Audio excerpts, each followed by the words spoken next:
Hello everyone, welcome to the Tristar Gym channel. Hopefully you guys can hear me loud and clear. Please do give me a sound check as usual.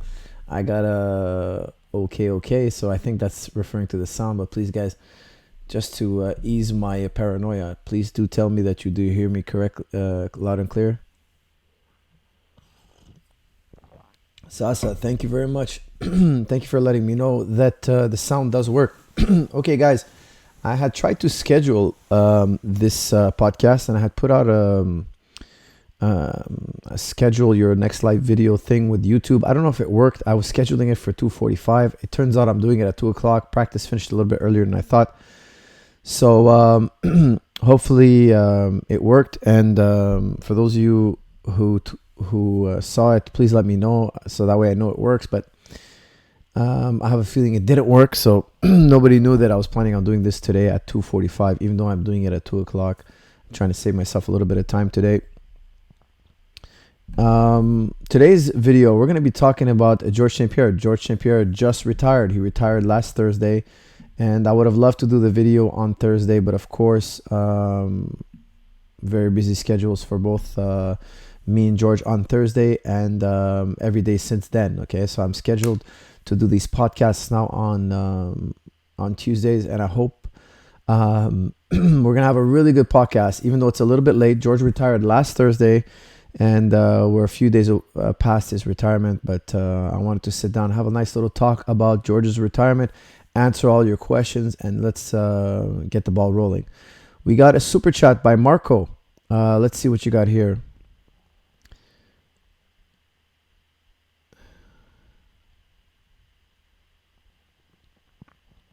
Marco, you're asking me a question about striking and training, and you're saying that you're going to be coming down to Montreal for training. Welcome.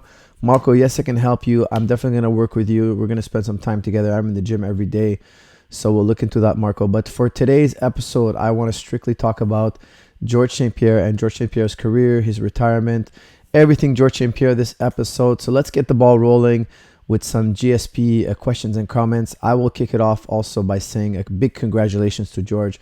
I'm really happy that he's retired. For those of you who don't know, George has been on the fence about retirement for quite a few years now. You know, I think he had a lot of mixed feelings about retirement. I think there's a very strong motivation to keep going and keep fighting and take on big challenges. I just believe that there hasn't been a fight that has excited him enough for him to keep fighting, and it just took too long, I think, to book a super fight, and I think that hiatus just eventually wore him down, and he ended up retiring. I was actually glad to see him retire, you know, for health reasons. I want to see him stay healthy. I want to see him stay happy. I want him to have a balanced life. George has dedicated his entire life to martial arts training, the perfection of martial arts. George started training at the age of 6. His father, for those of you who don't know, his father was a karate black belt who trained him from the age of 6, along with other instructors in karate, of course. George did a lot of fitness when he was young. He did a lot of track and field, and of course, a lot of karate. He had many karate matches, lots of fighting in karate, but point sparring type fighting. So it was a very safe and intelligent environment to grow up in. You know, it wasn't like oftentimes I see young boxers. You know, young boxers pick up the art of boxing at the age of 6 or 7 or 10 years old. In my opinion, that's way too early to be getting hit in the head. And what happens with these fighters as they get older, they usually quit. Okay, we're talking about, you know, Western countries. I would say that a strong majority of them end up quitting. You know, the most successful boxers that I've met and come across usually started in their teens. And even that, I think, is a little bit early to get hit in the head on a regular basis. I really believe that George is a shining example for that. He became a world champion in the combat arts, and he didn't have any strikes to the head till he was way into his teens. Okay, George started formally boxing at around the age of 18, 19, like boxing on a regular basis in boxing gyms.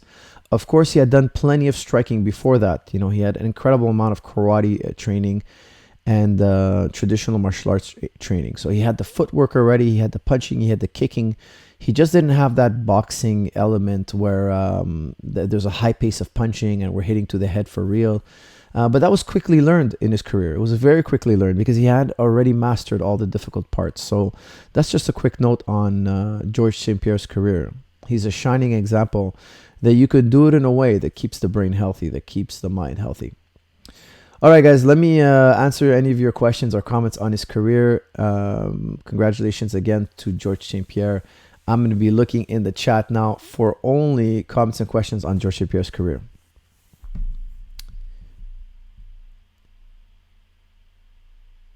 Did GSP mainly learn his great MMA wrestling from Tristar, or did he get his technique from Zilberman? That's from Don TDT. Coach Zilberman is from the wrestling club in Montreal Wrestling Club. Now, for sure, George trained religiously at the wrestling club, and I recommend all of those who live in Montreal who are interested in wrestling to go train at the wrestling club under Coach Zilberman. I've trained under Zilberman as well. It was when I was in Vanier College. I trained there for many, many years. I used to go to the morning practices, the evening practices. I love that club. It's a fantastic club. We have a lot of the wrestlers that train at Zilberman's wrestling club, the Montreal Wrestling Club. They also come to TriStar to train with us. And definitely all our wrestling techniques and most of our wrestling techniques came from Coach Zilberman, Gsp Saudi. For those of you who don't know, he won the silver medal at the Atlanta Games in freestyle wrestling. He's one of the best pound-for-pound wrestlers alive today. He's known for being a technician. He teaches at the Tristar Gym on a regular basis. A phenomenal instructor. Yes, definitely had a major influence on us. Now, at Tristar, we do a lot of sparring with takedowns. So that was also another big element of George's training, mixing up the striking with takedowns. Now, an interesting note is George has taken down, in his career, he's taken down many wrestlers that were more decorated than him, more seasoned, more experienced than him.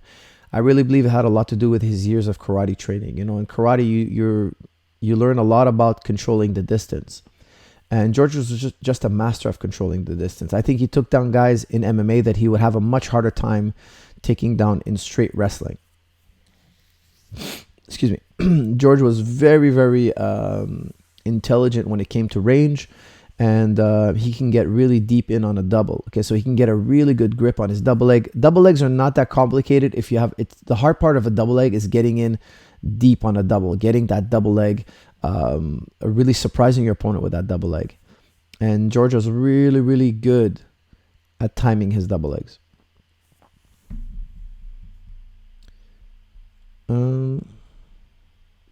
Henry Young, congrats, GSP's best ambassador for the sport of MMA. I totally agree with you, Henry. Thank you for saying that. I think he's one of the great examples that you can be famous, rich, dedicated, successful. And to do it, you don't have to go down this route of trying to be provocative and shocking. You don't have to take pictures of yourself with porn stars. You don't have to curse people. You don't have to say anything over the top. You don't have to fight after the bell. You don't have to be this bad boy.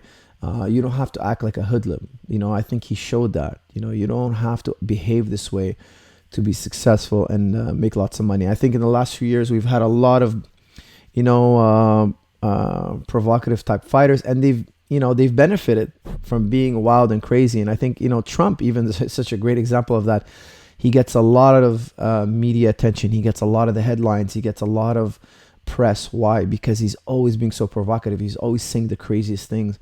And I think we're going to see a lot more of that because people are going to follow suit. People are going to want to try and be as flamboyant, as provocative, as insulting, as antagonist, just to get that attention. And I think it's gonna play itself out. Eventually, it's gonna get old. People are gonna see through you. They're gonna see that it's fake. They're gonna see that it's an act, and they're gonna want to revert back to the GSP, the clean champion era, the classy champions. And this is going to always go in a circle, right? Because when you have champions that are classy for too many years, all of a sudden when somebody says something provocative, it's something new. And then when people are saying things that are crazy and provocative and offensive all the time, then after a while it gets boring and we get sick of it. And then we want that classy champion back. I think it's just a kind of cycle that the market goes through over and over again. And we've seen it throughout combat sports throughout the ages. Tyson Tao, which camp did George St. Pierre experience the worst weight cut? The worst weight cut we ever had for George St. Pierre was his first fight when he fought Cairo Parisian. You know, every single weight cut in George's career, I think, went fairly smoothly. It went well. There was just one really bad weight cut, and that was the Cairo Parisian, his first UFC fight. And the reason for that was because we were using one of those scales. We didn't bring. It was our first UFC fight for George, and we were a little bit amateurish, and we didn't bring a scale to the US. It was a fight in Las Vegas, so me and him were in the sauna, and we were using the scale at the spa. So we didn't bring our own scale. Usually now when we travel, we bring our own scale. We buy a scale that we trust. We travel with it. When we cut weight, we weigh ourselves before, we weigh ourselves after the first, second attempt to make weight. And of course, we calibrate our scale that we bought with the scale that the UFC provides us, that they in turn had calibrated with the official scale. So we have a reference point. If our scale that we brought home, that we brought with us from Canada is a pound off, we know that, let's say it's a pound heavy, we know you got to be 172 to make weight. If our scale is a pound heavy, it's a pound off from the UFC's official scale. So we do. That's the way we do it now. You know, we bring our own scale and we calibrate it to the UFC scale. For our first UFC fight, we had no idea. We didn't think of that. So we're using the scale in the fitness, in the spa we were at. And George had made 171 on their scale. But their scale was completely off. It was 4 pounds off. When we put him on the official scale of the UFC, he was 167. So we were going in the sauna. George had lost 4 pounds more than he needed to. And that was brutal because every time we got on the scale, we're like, I can't believe we didn't make the weight yet. I can't believe we didn't make the weight yet. We had made the weight. If you look at George's official weigh-in for his fight against Cairo Parisian, he weighed 167. And we were just kicking ourselves. We were really upset with ourselves right after that weigh-in because we were like, how could we have let this happen? You know, we trusted the health club scale. And of course, those scales are completely off. People are using them all the time. They're really rough with them. And who knows how long that scale has been there. And it was just completely off.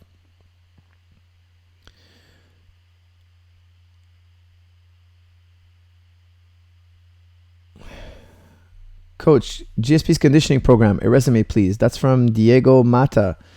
Diego, you know, we did a lot of different things, and I think that's what really worked. You know, I find a lot of people fall in love with one particular training tool. So, for instance, if you take somebody who's doing MMA and then you put him on a running program, after 3-4 weeks, he's going to swear by that running program. He's going to tell you that this is the greatest thing he's ever done.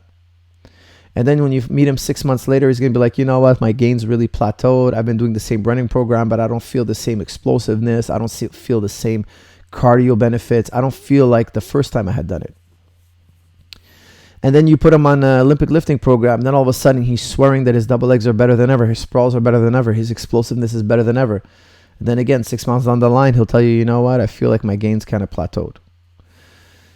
You could do this with bodyweight training. So let's say I put him on bodyweight training or plyometrics or whatever you want. Swimming program. He's always gonna swear by it after a few weeks. He's gonna say that it's the best program he ever done. I can put him on a stair program. I can put him on whatever you want. Hurdle program, jumping hurdles, plyometrics, med ball throws. And the truth of the matter is that all these tools work. And as a matter of fact, the more you cycle them, the better they work. So sometimes we would do med ball exercises. Sometimes we would do hurdles. Sometimes we would do bodyweight training, gymnastics. Sometimes we would do pull-up programs. We alternated a lot, often. And every time we'd alternated, we'd get a new boost. Okay, now after a while, George really started to enjoy the gymnastics training. And within gymnastics itself, you can really cycle different. There's so many type of exercises in gymnastics. Gymnastics is a universe of exercises. It's really a universe of exercises and the cultivation of physical qualities, flexibility, explosiveness, strength, endurance. I mean, it's just phenomenal what you can do in gymnastics. So in gymnastics itself, he does a lot of variety. And the reason why we do that is because George is not getting ready to do track and field. He's not getting ready to do plyometrics. He's not competing in, it's not a pull-up tournament, competition that he's going into. That's just to complement his martial arts. So the martial arts were very specific. When it comes to general fitness, we are very general. The more you spice it up, the better. We're not trying to master track and field. We're not trying to master gymnastics. We're not trying to master plyometrics. We're just using them to complement our martial arts. If you try to master plyometrics, it will take away from your martial arts. So you're just always cycling. We're just always cycling and trying to break through plateaus, fitness plateaus. Because every time you do something new, you kind of shock the system a little bit. Okay, so we want to shock the system within reason. Okay, we don't want to cripple him by doing Olympic lifts. We don't want to break his back with Olympic lifts. We just kind of want to, shock his back just a little bit. We want to shock his legs with some sprints, and we always change the type of sprinting we do. Okay, what else we got here? Hey coach, how can you recover very fast? That's from Klaus Fritz. Well, with that said, I want to first thank timtam.tech. Timtam.tech, they sent me this incredible device. Okay, so this is they call it the Polish Light. It's new on timtam.tech. I absolutely love it. It's a massage ball. Okay, so you lean on this. I just threw out my back. It's funny you say that. I just threw out my back 2 weeks ago. I've injured my back now pretty badly, and I've been using this nonstop when I'm driving, when I'm sitting down, anywhere I'm sitting down. I'm always putting this thing on, and this thing will vibrate really powerfully. And if you go to timtam.tech, you're going to see a lot of products it's vibrating now. I don't know if you guys can hear this. This thing's super powerful. It's unbelievable. I love this thing. I use it with the Tim Tam Power Massager, with the Tim Tam Polish. This is the Tim Tam Polish Light. I travel with this now everywhere I go. That's why I have it on me right now, because I'm kind of like putting it under my thigh, letting it knead through the thigh. These kind of devices help you recover. They're super important. Mobility training, and these devices just make it so much simpler. Make sure you go to timtam.tech and learn all about recovery. What else we got here?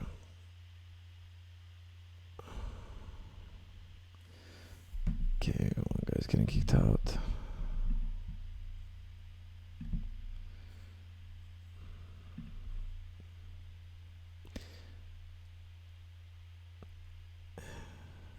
What else we got here?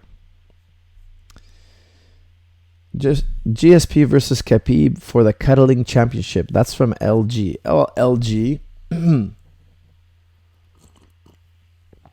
Those are two of the greatest martial artists in history. Two of the greatest fighters in history. I wouldn't say that to their face, And of course, LG, you're going to be hiding behind your computer. You're going to sit there safely, and you're going to talk badly about arguably the greatest pound for pound fighter ever to live. LG, I would like you to come down to Tristar and say that to George, and maybe do a couple of rounds with him and show him how to have a fight that's not cuddling. Come and demonstrate for us, please. I would love to see this. This would be fantastic.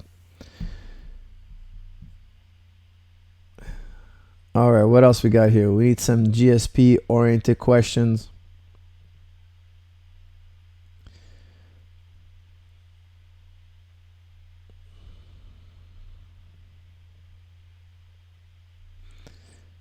All right, one more guy.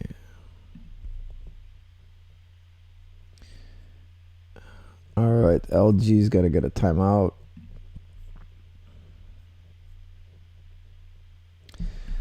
Funny story you've got from his career. That's from JH Hybrid. Oh, that's such a good question, man. You put me on the spot here. Very difficult for me to answer that.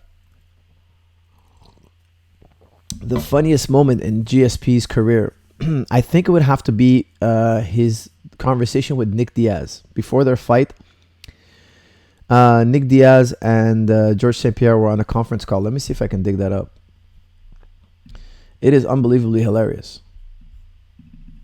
Hold on, let me see if I can dig that up. GSP Diaz press conference call. It was hilarious because both these guys didn't understand each other. George St. Pierre doesn't really understand Nick Diaz's English because the way he talks is very slang. It's very like I don't know what you call it. I have no idea what you call it. Maybe just ghetto slang. I don't know what you call it. And Gsp really doesn't understand what he was talking about.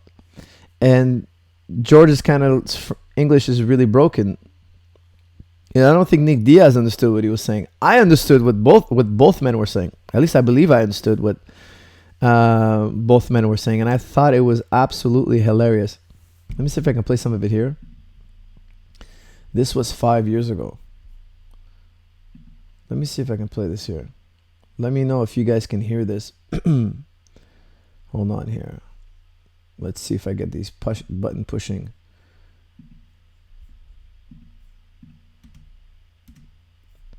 All right, let me know if you guys can hear this. Fighters are on the call. Please go ahead with your first question. I will go first to, if you'd like to ask a question, please signal by pressing star.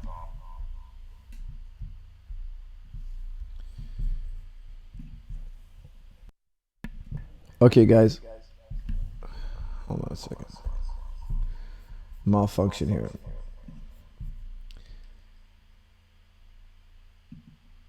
Major malfunction.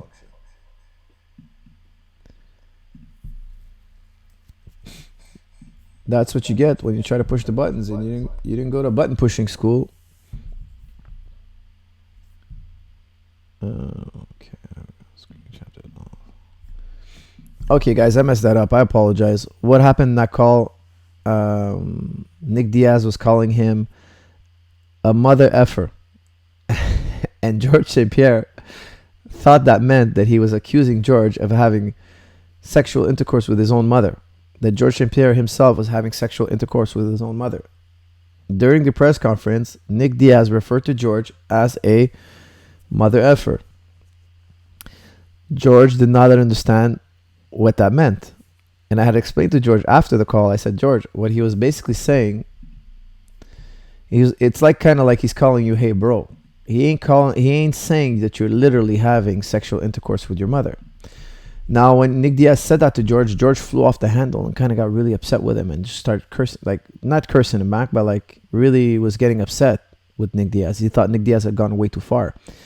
And I was just laughing. I was just like, I couldn't believe that that's what he had understood.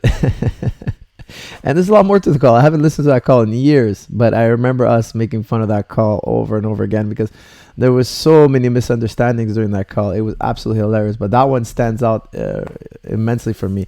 That George actually thought that Nick Diaz was accusing him of having relations with his own mother, which was absolutely nuts. But you guys should go back and listen to that one. There's a lot of funny stuff in that one. Lots of funny craziness going on in that call. What else we got here?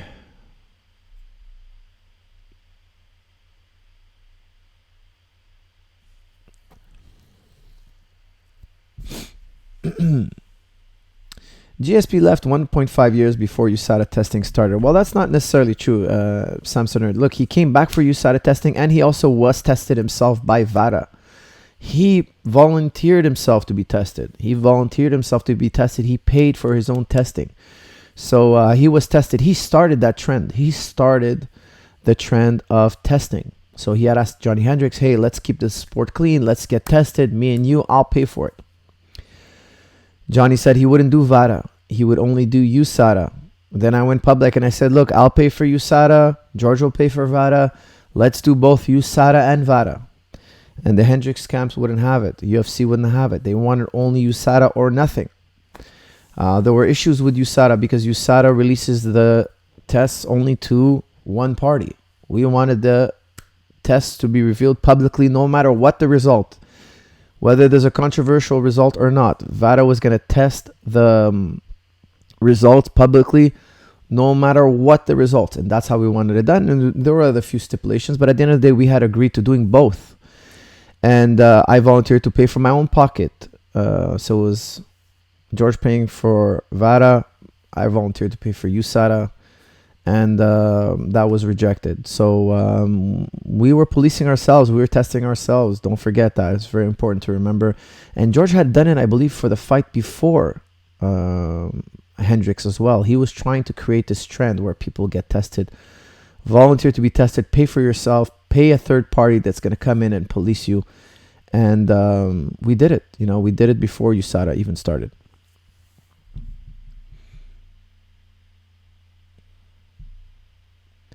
How much are the dorms? Please email tsdorms@gmail.com. Tell them what days you're coming in, how long you're going to stay. They're going to send you back a quote. It's about like $18 a day, $25 a day, depending how long you stay. It's not really expensive. Plus, you have unlimited training.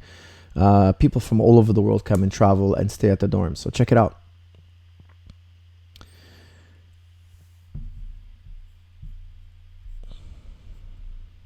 Guys, don't forget, we are talking about GSP and his retirement, so please keep the questions on GSP.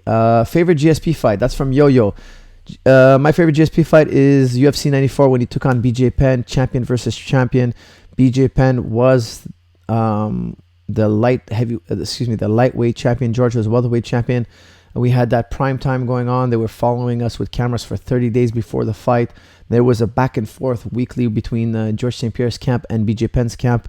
It was an unbelievable time. That was right before Tristar completely exploded and became an international household name in the martial arts world. After the UFC 94, for those of you who don't know, George St. Pierre won by TKO. BJ Penn was not able to come out for the fifth and final round.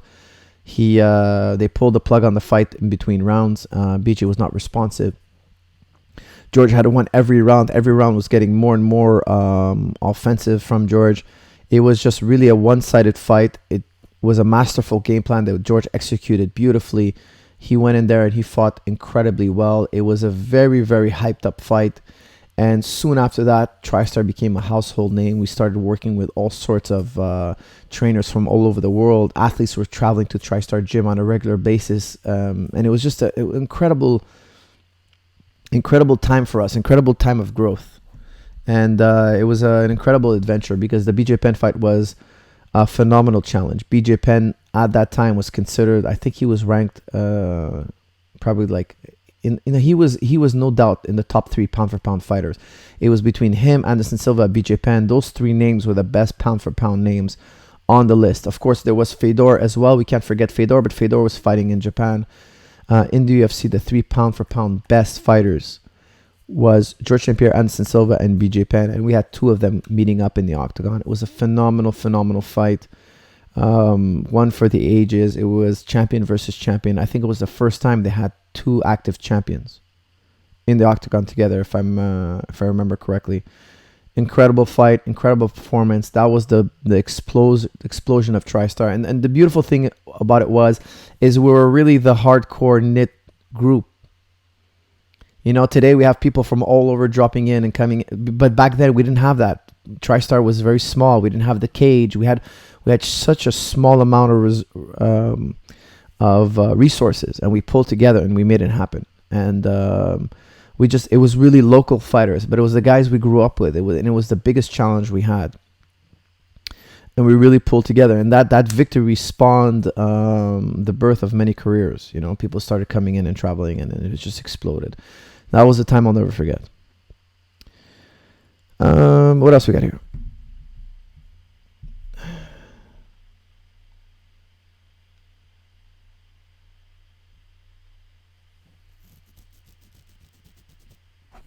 For us, did you ever have a knife fight with GSP? That's from Venom Musk. Yes, actually I have, but we didn't use actual knives. We used those markers with the shirts, and you're trying to see if we can mark each other. George liked that. Once upon a time, he was really big into that. He wanted to train his reflexes, take a break from fighting. So he would kind of do that, like marker training. I think he had worked with a knife guy that showed him it, and he brought it to the gym. And he would have the guys do it every so often. And yeah, me and him duked it out in a knife fight. And if I remember correctly, George Shapiro will have to correct me on this if I'm wrong, but I remember winning. I think it was 3-2. And the lesson I think George learned was never get into a knife fight with a man from the Middle East. Let that be a lesson to Mr. George St. Pierre. If I remember correctly, I did take it 3-2. Next up here, GSP is doing a grappling tournament? ? That's from S. Sparv. That may be something he'll do down the line for fun.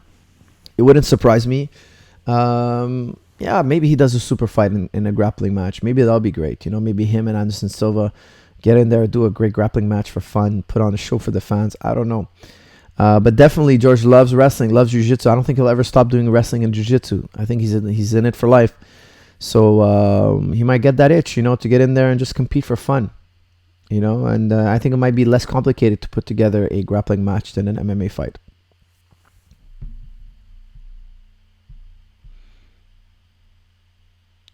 How often did GSP spar hard in fight camp and regular training? That's from Timo Cell. You know what? Outside of training camp, we would spar regularly, but like you would assume, it wasn't that intense. It was more friendly sparring. In training camp, I would say that we brought in training partners that we trusted that wouldn't hurt George. They can have an intense sparring, but there were guys we trusted. There were guys that were level-headed. Because in sparring, especially when you're doing it for so many years, eventually you're going to get hit with something. And as they spar, we'll pick up the intensity, and I'll be there, and I'll egg the guy on. I'll tell him to push George. I'll tell him to go for it. I'll tell him to score a double. I'll tell them between rounds what I want them to do to George. And I'll put the heat on George, but in a sensible, controlled way, not in a rock him, sock him, break the guy's jaw, leave him dead on the mat kind of way. I say that because sometimes I walk into gyms and that's what I see. I just see two guys fighting to the death. And I wonder, how often can you do that? Can you keep coming back week after week, year after year and do that? If the answer is no, how are you ever going to get really good? That's my question. By the time you get good, you're going to be all busted up and injured. So we did spar regularly, and in training camps, we would go more hard, spar more intensely, but still in a controlled way. There was always a sense of control in the gym. Did GSP recover 100% from his knee injuries? Luther Blissett. I think so, but psychologically, I think he's always iffy about his knees. You don't want a second tear in the same knee. So now he has an ACL tear on the right knee, an ACL tear on the left knee. He doesn't want to go through that again in either knee, obviously. So he's more sensible when he trains these days. What was GSP's most valuable physical attribute that he helped him the most? That's a great question. George had I didn't see. That's from Hamza. Great question, Hamza. GSP had an incredible vertical jump. Incredible. Like when I tell you incredible, I took him to the Olympic Lifting Center in Montreal. And these guys are, for those of you who don't know, Olympic lifters are incredible jumpers. The sport of Olympic lifting, as our coach Roy used to tell us, is like it's the art of jumping. It's the art of jumping. Like Olympic, that's what he used to tell us. Our Olympic lifting coach used to tell us that Olympic lifting is the art of jumping, because when you're kind of lifting the weight, it's kind of like you're jumping off the floor, right? There's a lot more to the art, but that's where you generate that power. And they had this like these markers on the wall, who's the highest jumper. They had the records. And George, after his third or fourth session, and of course this was not due to Olympic lifting because he had only done like 3 or 4 sessions, he broke the record. They were shocked. They were astonished. And of course, it has a lot to do from his background in track and field, but also genetically speaking, he's a great jumper. George was born a great jumper. Now, we had done years of hurdles, years of track and field. He had accentuated his ability to jump, but his ability to jump, in my opinion, is largely genetic. It's largely genetic. So it's not a technique. It's not just the years of training. It's his genetics, and his years of training and technique helped him accentuate those genetics. They helped him exploit those genetics further. And I believe that vertical jump had a lot to do with his double leg. If you look at his double leg, he covers a lot of real estate when he shoots his double leg. When he shoots his double leg, he covers a lot of ground. Plus, he has incredible timing. And that's why I believe that nobody could stop his double. 1, he had incredible timing. And 2, he can cover a lot of distance with his double leg.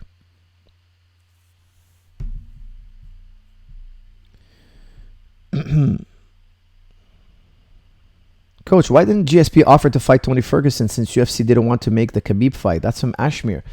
I'm not sure that's a fight that a lot of fans really wanted to see. And I think that I only say that because Habib beat Conor McGregor. Now, Conor McGregor is the biggest star in UFC, the biggest name, the biggest draw. If Tony had beat Conor McGregor, it could have happened. That could conceivably have happened. Now, Ferguson's a phenomenal fighter. It's just a question of will people tune in in large numbers. I think Habib now has reached that level of megastar, international megastar, because of his win, his dominant win over McGregor. Now, Nate Diaz also beat Conor McGregor, and believe it or not, there was some talk about George fighting Nate Diaz. Nate Diaz eventually said, hey, that's a fight for my brother. I don't want it. So it was dead in the water. But there was a time that Nate Diaz was also a possible candidate. Now, that fight now probably will never materialize. Obviously, it's kind of dead in the water, but there was a time. So if Ferguson had beat McGregor, that could have been a possibility. Classy Nasty, why is GSP retiring? Good question, Classy. I think it's just the years of wear and tear, years of waiting, not knowing what's going to happen, just eventually wore him down. The politics, the difficulties of booking a fight that makes sense. And I think it was just the years of just waiting and just getting fed up. And he wants his life to go on. He doesn't want to be have this hanging over him. So I think that's just all it is. Does GSP still do karate? Yes, he does. He absolutely does. He does karate every single week. Still trains at formal karate.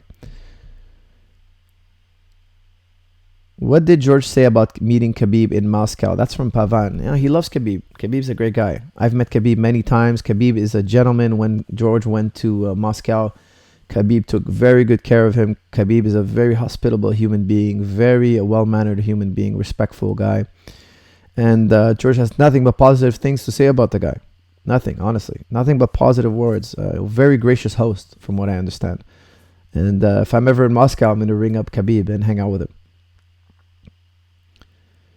Coach, do you think that one can use their BJJ to shut down Khabib's game? That's from Kazra. Well, your jiu-jitsu would have to be amazing. It's a question of level, not just style. It's a question of level. So if you have an incredible world-class guard game, it's gonna be interesting. But if your jiu-jitsu is mediocre or a bit weak, you're gonna get smashed. Does GSP still train with you? That's from Monkey D. Monkey D, yes, we train together on a regular basis. Just trained with him yesterday. Now he's off on vacation at a location we cannot disclose. Nobody's supposed to know. And I'm sure pictures will surface sooner or later from him in his travels. But yeah, George trains on a regular basis. He's always trained regularly. That's something that's incredible about the guy. He retired last Thursday. Friday morning, he was at Tristar Gym, and we're working out together. And I wasn't expecting him at the gym. And lo and behold, he showed up, and we worked out, and business as usual. But again, we're working out for fun, training for as a lifestyle, not for competition. Do you take people with no fighting experience in TriStar? Absolutely. We have beginners class, intermediate class, advanced, all levels, and of course, professional. What will GSP do after retiring? That's from Mark123. Very good question. Look, I could tell you one thing. I know he's going to keep training. We all know he's going to keep training. He's going to have to find another passion. He's going to have to find another something to do with his time. I believe he's going to want to go into coaching. I think he likes it. He teaches class at TriStar also. And you can see he gets a kick out of it. He loves to help these young kids, and he's very passionate about martial arts. So I think he's going to end up working with me a lot at the TriStar Gym, to be honest with you. So I could see a lot of GSP in the corner of different fighters in the near future. GSP's vacation. Yeah, right. Dude is meeting with the aliens. That's from Venom Musk. Yes, the council meeting with the great aliens. That is true.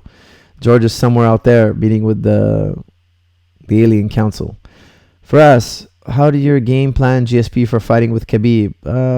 Cream cheese. That's from Cream Cheese.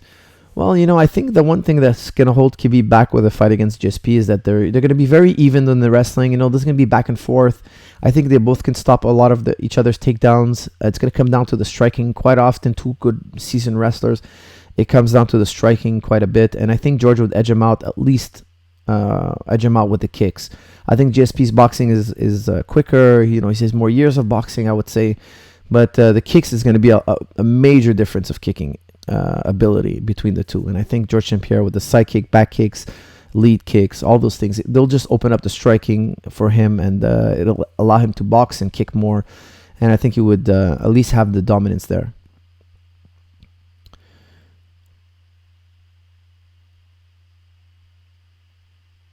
Will GSP fight Willie if he gets more title defenses? That's from Mr. Brenham. I don't want to say yes, because then it'll turn out everybody's going to start writing tomorrow that I said that he'll come back to fight Woodley. I'm not saying that. I'm officially not saying that. I think that he's been champion. George has done the welterweight championship thing. He's carried the title for many years. I don't think that if he wins the title, he'd drop it like a hot potato. At this stage of his career, he's nearing his 40s, guys. Don't forget, if it were to materialize, George would probably be stepping in there at the age of 40. I don't think he's going to defend the title every 3-4 months at the age of 40. I don't think he would do that. So I don't think he'd want to win the title and then just drop it and ruin the division and kind of spoil UFC's the thing that they got going. He respects UFC. He loves UFC. He knows that he grew up in UFC. He knows that UFC was very good for him in his life, in his career. He's not one of those guys who's going to turn around and kind of start talking bad about UFC or do anything to harm the UFC. He knows that other people's careers and names and brands are being built. He knows that people are doing good business in UFC. So I don't think George wants to be welterweight world champion again. And I just don't think he'd want the responsibility. So it would have to be something of a mega fight. And the UFC and fans would have to understand it's a one-shot mega fight deal. And George is going to go one fight at a time if he were to ever come back. And again, I'm speaking in the hypothetical, okay? So don't quote me tomorrow in all sorts of articles saying that I said GSP is coming back. I'm not saying GSP is coming back. He is retired. I think he's happily retired. All I'm saying is if that possibility were to ever occur, it would have to be understood by everyone that this is a one-shot deal. Just a mega fight. Why does Dana hate GSP? I don't think Dana hates GSP. I don't think that's from JJ Man 559. Dana White, I don't think hates GSP. I can't speak for Dana White. I haven't spoken to Dana White about GSP in a very long time. I think it's just business. I think Dana White has a lot of dots to connect. When he books a fight, he's not just booking the fight because the fans want it. I think he wants to book fights fans want. Of course, that's the customer. That's who's paying for the pay-per-views. But there's a lot of things that you have to consider. A lot of logistical elements to a booking a fight. And again, I'm not privy to that. I just, I hear about it. I hear the managers talking to me, talking to the fighters and me. Sometimes we sit down, we meet together. I understand that there's a whole bunch of things being done behind the curtain. And I don't get involved with that. I just want to know the name. I want to book the fight. And yes, sometimes I'll say, I don't think that's the right fight right now. I think this is a better fight. Find the guy who's closer to where you're ranked. So there's some basic things that might be addressed by a trainer. But in the end, when you get to the big name fights, when you get to world title fights, that's stuff that they're negotiating behind the curtain that has a lot to do with dates, pay-per-views, sales, etc. That's stuff that, I don't get mixed up in. That has nothing to do with me. So, and even doesn't have much to do with George. I think it has a lot to do with UFC, what they want to do with their brand, and the managements. So, you got to connect a lot of dots. So I don't think Dana White hates George St. Pierre at all. I think him and George St. Pierre have a very good relationship. At least that's how I understand it.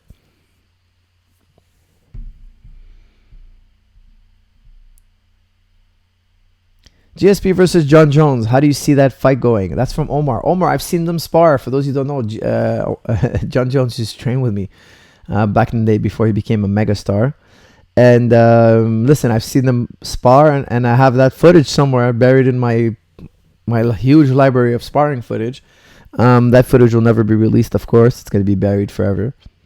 And, what stays in the practice room, what happens in the practice room stays in the practice room. But listen, I've seen that in my own eyes. I've sparred with both men, and I know where they stand, and I've trained with them for, quite a bit. And let's just say they're both great fighters. Let's just put it to you that way. They're both amazing, one-of-a-kind fighters. Let's just be on a talk and philosophy, Habibi. That's from Abdurrahman. Me and George have had many philosophical discussions, and maybe one day, who knows, me and him will record one. We'll invite you guys, and you guys can sit in on one of our conversations, and we'll have some fun with it. That sounds like a good idea.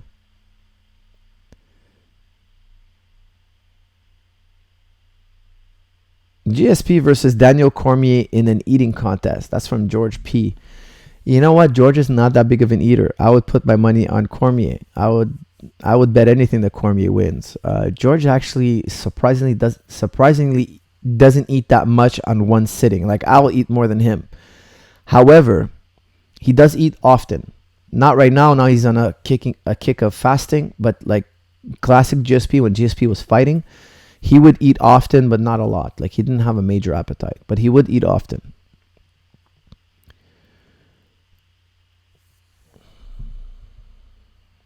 Do a podcast with GSP. I'm sure that's coming down the line.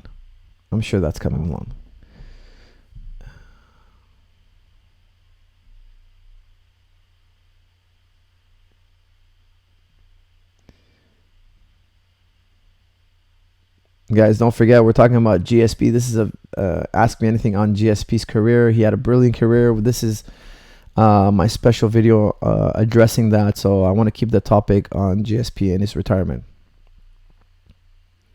GSP equals action star. Tell him people love his accent. That's from USA Libertarian. Yeah, I could see him doing some movies, he's done it already with Van Damme, the Keto Master, I'm forgetting his name, Steven Seagal, of course. And I could see him doing that every so often. I don't know if he'll do that, as a regular thing. Maybe. Who knows? Maybe that'll become his new passion. I don't know. But he's done it already, and I think he liked it. I do think he liked it. He's told me a lot of funny things that happened on set and whatnot, and I think he did enjoy it.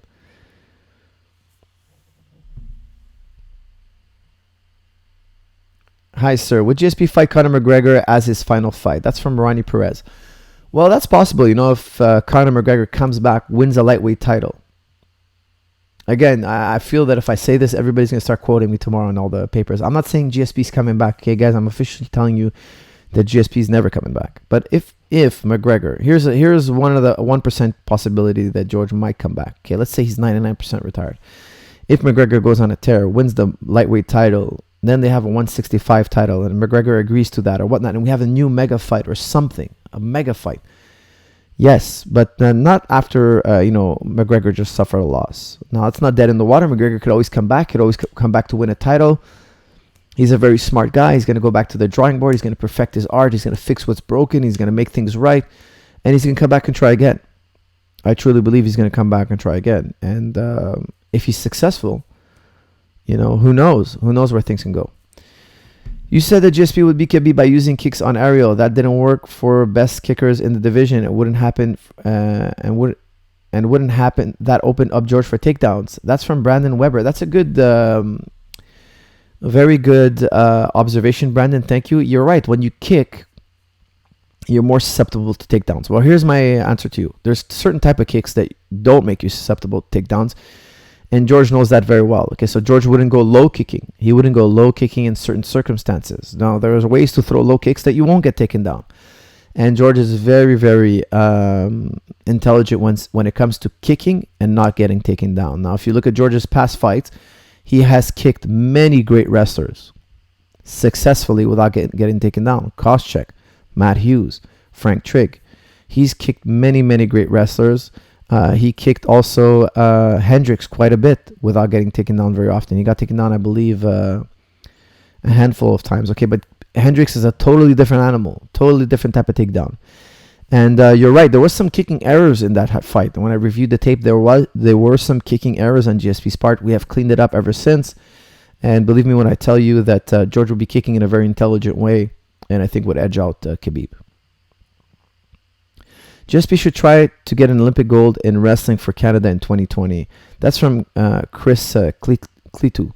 Listen, you know what? Trying out for the Olympic team is one thing. Winning gold is another thing. I think that if you understand the level of skill that there is in the Olympic wrestling, it would be a very difficult thing to do. George St. Pierre would have to have started back when he was 10 years old. Now, I would have to say that this is not really in the realm of possibility.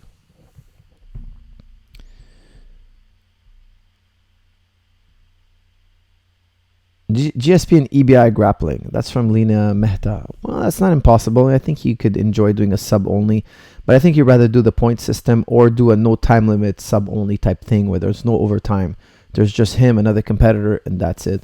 So I don't know. I mean, the rules would have to be visited, but it wouldn't surprise me that, later down the line that he does a grappling match. It wouldn't surprise me at all.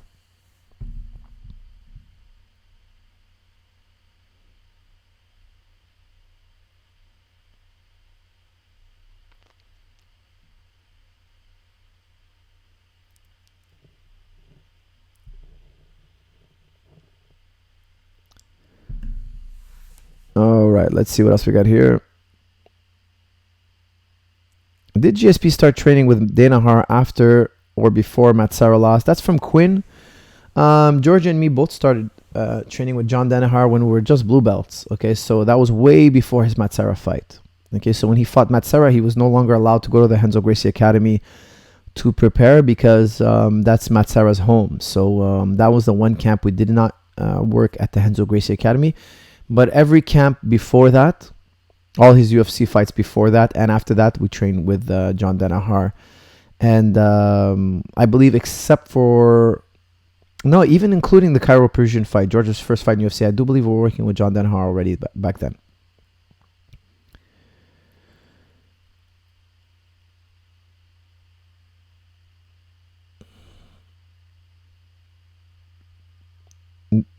What makes you and George connect so well? That's from Terry St. Pierre. Well, Terry, thank you for that question. That's a great question. I think we're very like-minded. We both like to get in the gym and take care of business. We're not very emotionally invested in drama. We both don't like drama. That's the weird thing about a lot of the fighters I work with. Sometimes I feel like they spend so much time managing the dramas in their life, in the practice room, managing their relationships with the other fighters and the coaches. And me and George were like, hey, man, that has nothing to do with winning our fight. We're nice to everybody. And if we don't like the guy, we still train with him because we need that sparring partner. We need that training. If the guy's rude or that's his problem. If the guy is he's not to our liking for any reason, it doesn't really matter. What matters is our preparation. And that's it's a tough attitude to have. Sometimes you're going to have to work with people you don't like working with. Sometimes people are annoying. Sometimes your personalities just don't match. But still, we need that guy for training. We need that instructor. He knows something we don't know. He's a specialist in a particular area. Let's work with him. Let's tolerate him. Let's take care of business. And then later, when we know what he knows, then we don't need him anymore. We can choose to be friends with him or not. If he offends us now, we can kind of pull the plug.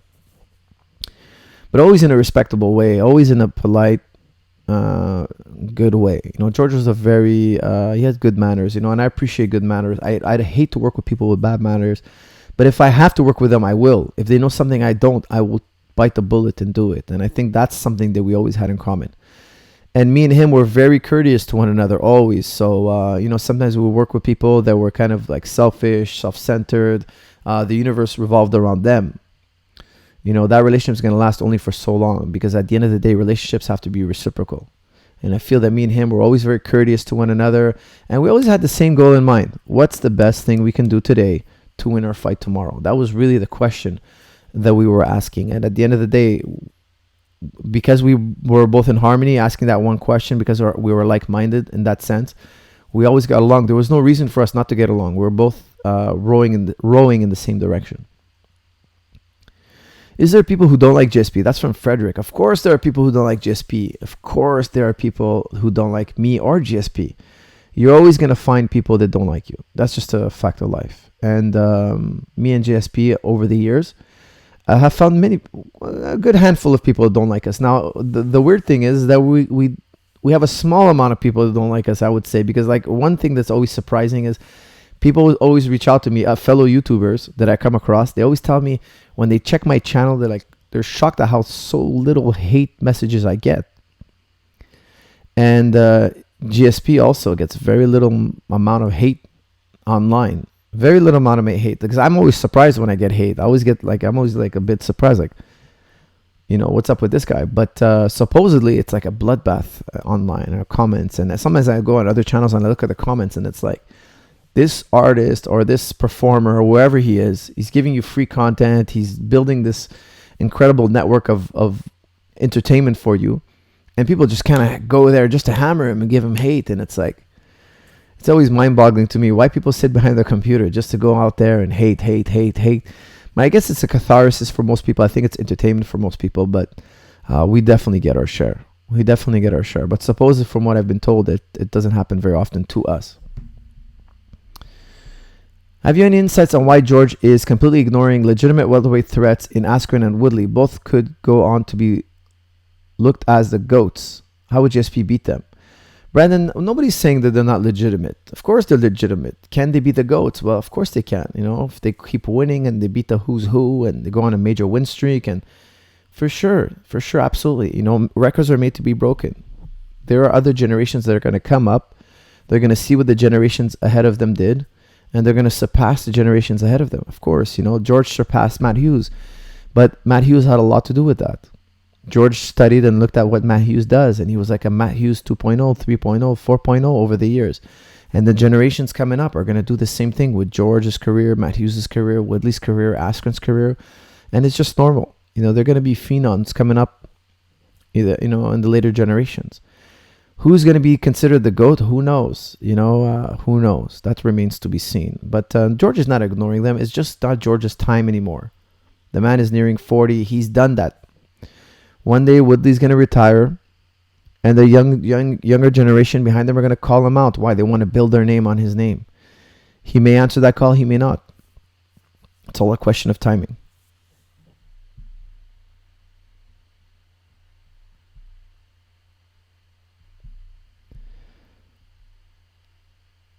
Does George have any weird hobbies? That's Ryan Harvey. Well, other than being scared or petrified, I should say, from aliens, George spends a lot of time being petrified from aliens.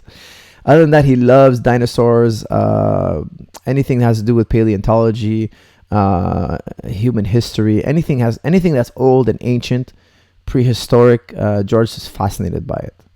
And like all of us, you know, he loves science. He loves, you know, understanding, you know, the universe around us or whatnot. And but he's fascinated by dinosaurs, like absolutely fascinated by dinosaurs, ancient history, prehistoric history, prehistory, anything old, man, anything absolutely ancient. He loves. He also loves outer space, like most of us. You know, I'm more of an outer space guy. I'm more fascinated with outer space. He's more fascinated with the prehistoric times.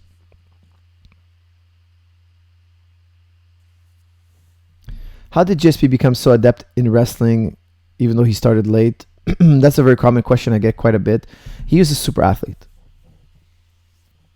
Pardon me. George is a super athlete, and I think he had the attributes to be a great wrestler. So he can out-wrestle guys who've been training 10 years longer than him. He was built for wrestling. George was built for wrestling. His whole physique, his whole his explosiveness, his reach. I mean, it's all. He has no neck. You know, he's hard to front headlock. I mean, he's built for wrestling.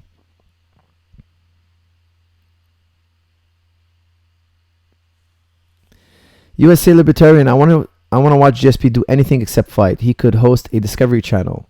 That's a very good idea. You know, he did do like he did do a show where they dig for fossils or whatnot with other paleontologists. I'm not sure how well that did, but he did definitely do that.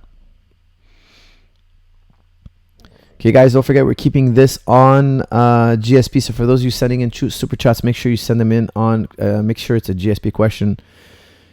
This episode is targeted towards the memories of George St. Pierre's career.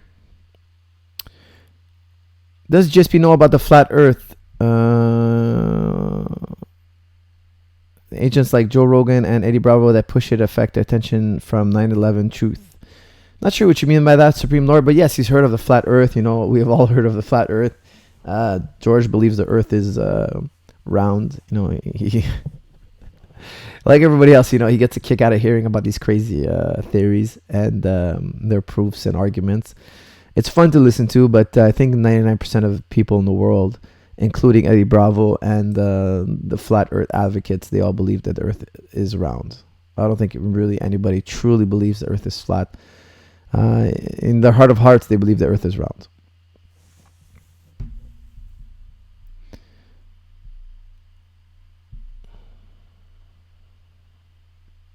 How did GSP get so jacked? That's from Ahad Ali Kamzi. Well, you know, he started training at a very young age, but he's very naturally lean. Like if you look at pictures of him when he was young, He's very, very ripped. And I think we all have a friend or two that's very naturally lean. Like, George is not the only athlete I've ever met that's been lean since his childhood. Like, I've had friends growing up. You know, one of my childhood friends was like that. He was very, very lean, very, very ripped. And he trained, he exercised, but not more than everybody else. He was just naturally very lean.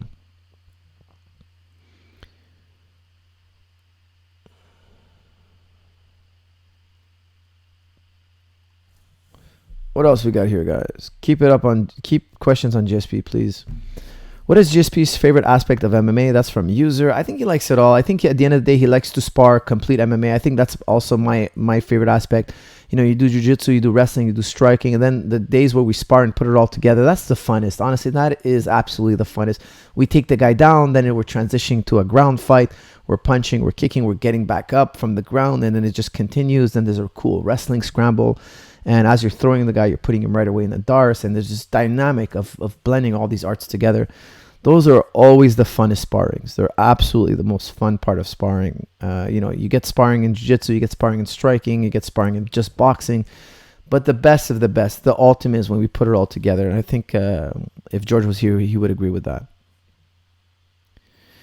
Chris Clitu, why did George rarely switch stance in his stand-up? That's a great question. You know, in practice, we do switch stance. In strike, like when we do pads, when I would hold pads for George, you know, I've held pads for him for well over 10 years. We always did both sides. However, when he fought, 95% of the time, he was one-sided. He was fighting righty. And that's because that 5% of the time was just for those key transitions where somebody would step back. You can switch temporarily just for one combination. One combination comes to mind. Watch his fight against John Fitch. At one point, George turns southpaw, throws a fake left kick, and goes into a spinning back fist and hits Fitch flush on the head, flush in the face. And that's why we do it. We switch stance in practice just to mix the guy up. But you got to stay in your orthodox stance, your most comfortable stance for 95% of the fight. Why? Because defensively, you'll never be as good. So offensively, you know, I can feel really good kicking and punching from both sides, but my reflexes for slipping, blocking, shielding, stepping out of the way will never be as sharp on both sides. At least that's true for the majority of fighters. I know there's some fighters out there that say that they're comfortable both sides. And it could be. You know, I'm not one of those guys. I switch when I train.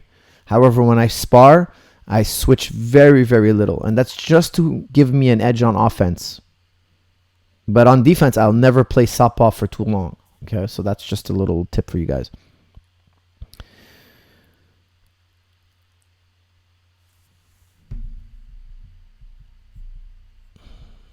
Okay, what else we got here?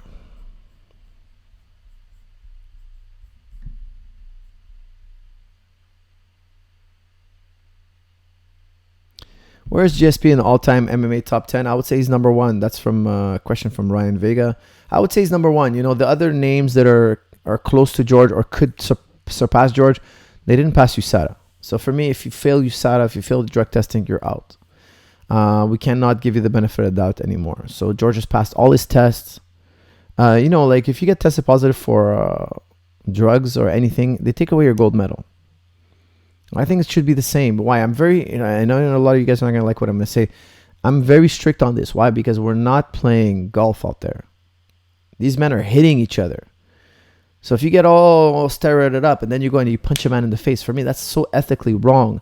And for those of you who are going to say, oh, no, it's not true that taking steroids make you hits harder. How do you know?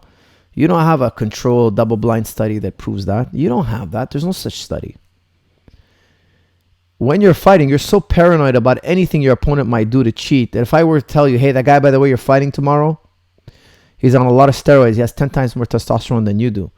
You would be furious. You'd be like, hey, that's unfair. That's a cheater. That's this, that's that. Maybe he could take a punch better. Maybe he hits harder. Maybe he's going to have more endurance.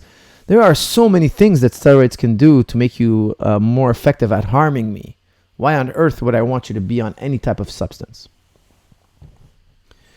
So I think that people, when they say that, they're speaking out ignorance. And the only reason other fighters will say, oh, I don't care if they're on steroids. That's because that guy's on steroids. That fighter himself is on steroids. That's why he's saying that. And look, if two guys want to get on steroids and fight each other, that's their business. But when you're signing a UFC contract, you are saying to the world, hey, I'm fighting, I'm clean. That's what that contract stipulates. Okay, when you're doing USADA test, you're telling them, look, I'm clean. If you're not clean, you're lying. Okay, you're cheating the system. So that's my opinion on that. I know it's not a popular opinion, but I got to be honest. I don't like steroids in MMA. Why? Because one day we're going to kill each other. That's the truth. Health first, okay? Health first. And not only that, look up any steroid documentary. There are a long list of side effects. Now, I'm not a doctor, but go speak to your doctor and say, hey, do you think I should get on steroids for this MMA? If your doctor's being honest, you're going to be like, dude, that's really stupid. We don't know what long-term steroid abuse will do to somebody who's getting hit in the head doing MMA. We don't know. We don't have a controlled study. It would be unethical to take a bunch of young kids, give one group a placebo, one group a bunch of steroids, let them hit each other in the head for years and years and years and follow. It would be unethical. Nobody's gonna do this study. Okay, so it's all theoretical, yes, but you know what? At the end of the day, if your health was on the line, I guarantee the 99% of you will be like, hey, it's unfair for like my opponent to be on steroids. What's Gsp's favorite submission? That's from Erko. I think it'll probably be rear naked choke or Kimura. You know, he's always doing Kimura in the gym, and he gets a lot of rear naked chokes.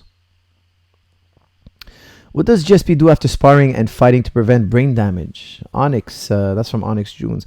You know, after sparring, he likes to do a lot of drills. You know, he likes to do a lot of like slipping drills or like blocking drills or like karate type drills, footwork drills. He likes to drill after practice. He likes to cool off with something more relaxed. He doesn't like to hit the bag or do pads too much after sparring. Maybe in fight camp he'll do that, but outside of fight camp he'll kind of just do parry drills, blocking kicks drills. Maybe he'll kick the shield. He'll do some side kicks, back kicks. You know, he'll do something more mellow after practice, after sparring. Coach, who did Gsp learn most of his Muay Thai from? That's from Ashmir Nazadin. I would say that would be me. You know, I probably trained him the most in Muay Thai by a huge margin. Later in George's career, you know, we used a lot of other trainers, a lot of other pad holders because I took on a lot of other responsibilities. But later on, I felt like I didn't need to hold the pads as much because we have so much help. We have so many great pad holders surrounding us. And it was a lot less manual labor for me, and I could just be there on the coaching end and help to guide the orchestra of bodies we had to work with. And there's a point where I think that hitting pads is just, there's a diminishing amount of returns. Like you've hit pads so much that it's almost useless. You just need to do it a little bit to get in shape, but you don't need to be hitting pads all year round anymore. It really doesn't do much. It doesn't help you develop anymore.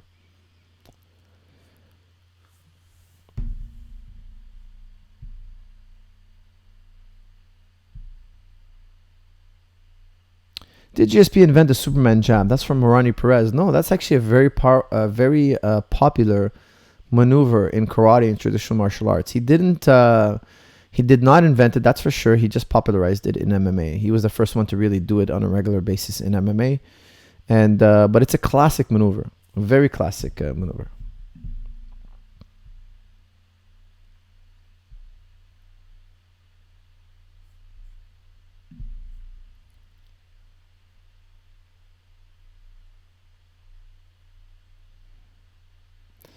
When will Gsp be running for Prime Minister of Canada? That's from Mick Douglas. Great question, Mick. You know, he would have to be probably... I don't think George follows politics at all. I don't think George follows politics at all. I think we follow American politics more than we follow Canadian politics. And that's just because Trump is so... I don't know. What's the word for it? You guys give me the word. What's Trump? He's so, you know, he grabs the headlines. He says such crazy things that you kind of tune in. You know, he kind of like grabs your attention. He's an attention grabber. I got to tell you that when Trump was elected, I remember coming back home from the gym and seeing on the news that Trump was elected. I was shocked. I thought he had no chance of winning. Not that I'm an expert in this. Not that I was forecasting at all. Not that I know anything about American politics. But I thought it was like, hey, how's this guy who's never been in office? He's not an actor. He's a reality TV star. You know, does he know anything about politics? Like, I didn't follow his career. I didn't think he had a possible chance to win. Now, again, I was just thinking that because I couldn't believe that a guy who does reality show, like, I didn't think of Trump as a president. I always thought Trump as a guy who was just, you know, he fell into money and he's the type of guy who'll say or do anything to grab a headline. But he was elected president. I got to admit that I kept checking in the next day. Like, is this real? Is this possible? Was there some kind of error? Was it rigged? Like, I started following politics more, and now I know a lot more about politics and American politics than I have ever known. And that has a lot to do with Trump, because Trump is like him or hate him, you got to pay attention to what he's saying and what he's doing, because he's making waves. He's making waves. He's trying to shake up the world. He's trying to shake up North America at the very least. And I can't say that I like what I read from him or like what I hear from him, but he's definitely grabbing attention. Now, would George ever run for office? Maybe when he's a lot older. Maybe when he's in his 50s and 60s and he just can't train as much and he develops an interest in politics. Maybe that's possible. But right now, I would say he knows a lot more about American politics than he knows about Canadian politics. What else we got here? MAGA. Trump for chancellor. Phil, you may regret. You may get what you wish for. You may get it, my friend. And you may regret that wish. I just recently watched Fahrenheit 11/9. For those of you that haven't watched it, it's on Prime. It's on Amazon Prime. It was a documentary on Trump. And let me tell you, it's an incredible documentary by Michael Moore. I didn't know it existed. I just was hanging out with some friends and we watched it and was mesmerized. I watched the whole thing. It was incredible. And it kind of broke my heart when they started to go. They were showing Flint, Michigan. And they had diverted. They had changed pipeline there. Again, I don't know. I know there's two sides to every story. But Michael Moore was building it up as, hey, there was this whole conspiracy to change the drinking water in Flint, and there was a bit of hint. They were kind of hinting at they're trying to keep the black communities down, because if the new water source was filled of lead, and of course lead is very bad for the brain. It'll lower your IQ, it'll kill you, it'll poison you. They had doctors on there saying that zero amount of lead is the amount of lead you want in your system, and I'm sure there's two sides to every story. Now, they made that Governor Snyder, look like a villain. Now, I got to say that I didn't do any research to hear the other side. So I'm just telling you what Michael Moore was kind of teeing up. But what broke my heart is when Obama comes to Michigan and he asks for a glass of water. He says, "Give me a glass of water. I'm thirsty." And he takes a sip, but you can tell that he just wet his lips. You could tell that he didn't drink that water. And they show you a really close shot of him drinking the water. And I'll tell you something, man. In his heart of hearts, because they basically are trying to console the people of Flint, saying, hey, we've fixed the water problem. We're here. The levels are safe now, etc. And then it's time for him to take a drink of water. And you could tell that Obama, when he takes that sip, man, he takes that sip like the least amount of water he can. I'll let you guys watch it for yourself, but the least amount of water he could sip, he sipped.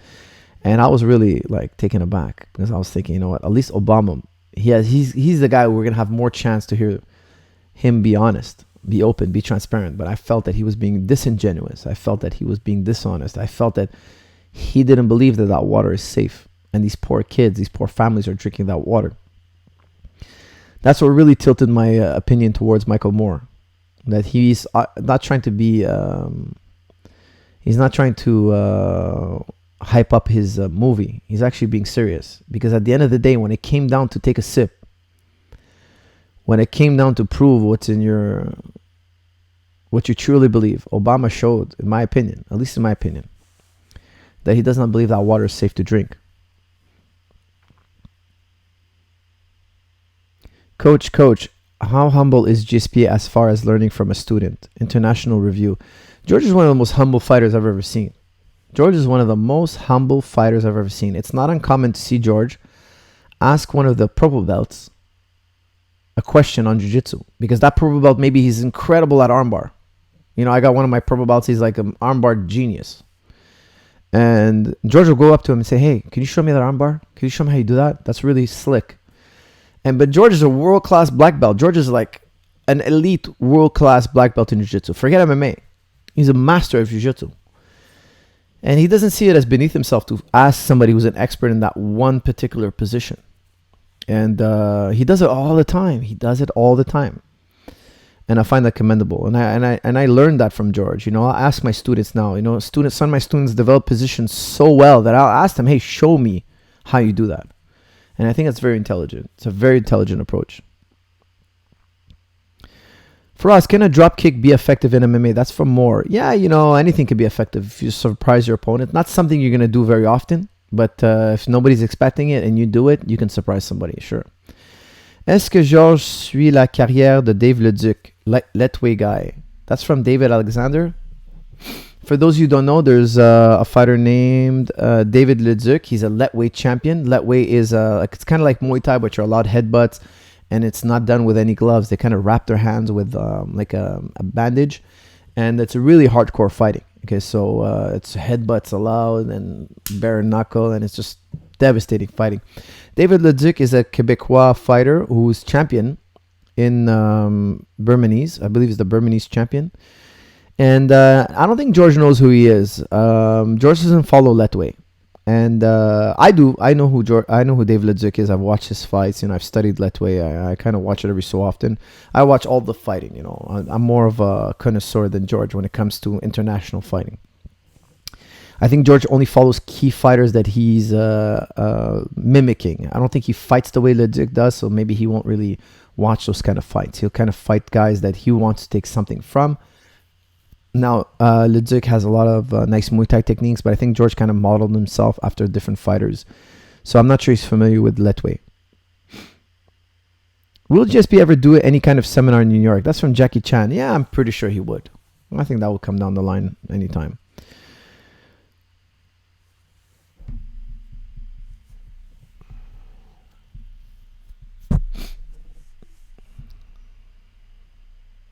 Guys, more questions on GSP's career will be really appreciated. I think this whole video should be on this whole podcast should be on George's career. You know, it's the end of a brilliant career, so I really want to just keep the topic on there. Faraz, do you read the super chats? Yes, I do more. Sorry if I missed one, but please send one really cheap. Put it the lowest amount you can, and I'll try to pick it up. But make sure it's on GSP, please. Didn't you corner MMA fight against Leduc? Leduc did fight one of our fighters. I wasn't in the corner. He fought Joe Meunier. Joe Meunier did win that fight. So Joe Meunier does train at Tristar as well. But I was not in the corner for that fight.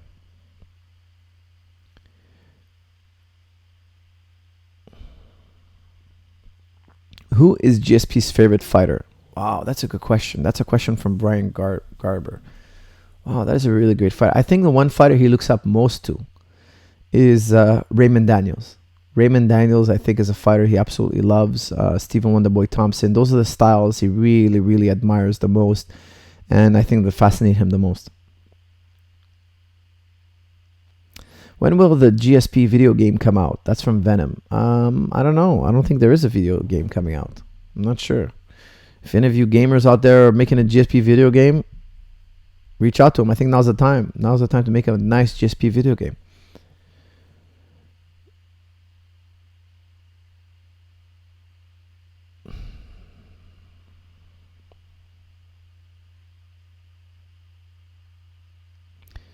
Is GSP subscribed to Pewdiepie? That's from MA555. No, he is not. I don't think he knows who Pewdiepie is. I know who Pewdiepie is, but I don't think that's kind of GSP's... I don't think GSP kind of likes that kind of stuff. It's not his kind of comedy. Salam, do you think GSP should have fought Silva at any point? That's from Chaos Blast. Yeah, I think so. I think it could have been a fight that was could have been booked, but unfortunately it was never booked. I know we talked about it so many times, and there was a time where before he fought Bisping, I was like, yeah, do that fight. It's time. Come back. Do that fight. If Anderson had recaptured the middleweight title, I think that fight would have materialized. But I was telling George, just do a 5-round fight. Don't win any titles. Just go in there and do a 5-round fight with Anderson Silva. It went back and forth, but at the end of the day, it never materialized. I don't know why. I honestly don't know why. But I know there was a time and place where that fight was seriously discussed. Omar Khan, Please, guys. Actually, I'll turn that into a GSP question. Do you prefer calisthenics over weight training? Well, let me tell you, George's done both. Okay, so I'm gonna refer that to George. George at one time was like swearing by Olympic lifting, weight training, and then he was swearing by gymnastics. And I think nowadays he just kind of does both, mixed in some plyometrics, track and field, body. I think he's realized that all of them were good. Everything we did, because we always went through different stages, different fads. And I always tell George, I think as long as we stay in the Olympic sports, as long as the general training that we're using is an Olympic sport, it's refined. We're doing it right, and it's always got to complement our martial arts, not take over our martial arts. So those are the two golden rules we followed, and it worked really well for us.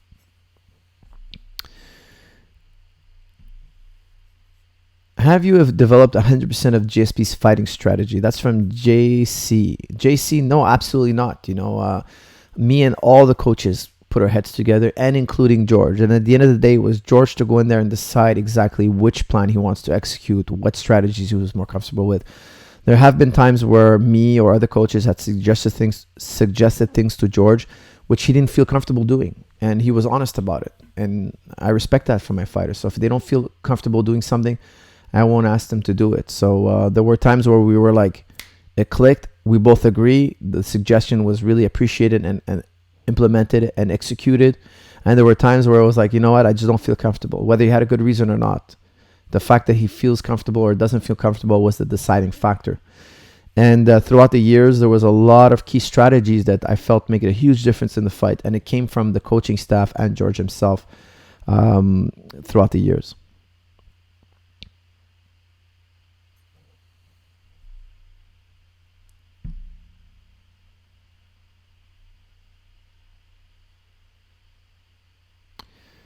When and how did Gsp get over the fact he lost to Matt Serra? That's from Onyx. I think obviously he rematched Matt Serra and he beat him. He won by TKO. I believe it was in the third round. He beat him right here in Montreal. So I think he was completely over that fight, at least at that point. But he also got over it before. I think he was really upset about it for a long time. I remember him flying back home on Sunday and training the next day. He was back in the gym on Monday. So he fought Matt Serra Saturday. He came back home on Sunday, and Monday he came back in the gym. He was really upset. He wanted to go over the fight, and he wanted to kind of like just figure out what he did wrong, etc. And I think in a few months after that, he worked with Brian Kane, other guys that helped him get over it, and he worked with some mental coaches, and he just put it behind him. Brian Kane had him doing several exercises, and eventually he got over it. But definitely after the win, after rematching Matt Serra and putting it behind him for good. Okay, we got a super chat. For us, recommendations for white belts to stay healthy and not always feel beat up. Any tips? Ishmael, that is not a GSP question. Please keep your questions on GSP. Go to timtam.tech. Get one of these babies. I'm telling you, start with one of these babies. Get the Tim Tam Power Gun massager. It's the best massager on the planet. It's $200 now. Get one. Buy one. And just train sensibly. Train 3 times a week. And once your body feels good and adapt it 3 times a week, go to 4 or 5 times a week. Work your way up to 6 times a week. Be patient. It takes time. GSP's favorite vacation spot after a tough fight. That's from Onyx June. He travels all over. Has GSP defended his... Had GSP defended his 185 pound belt, he could have beat Romero or Whitaker? ? Sir Nosy. That is a very, very nosy question.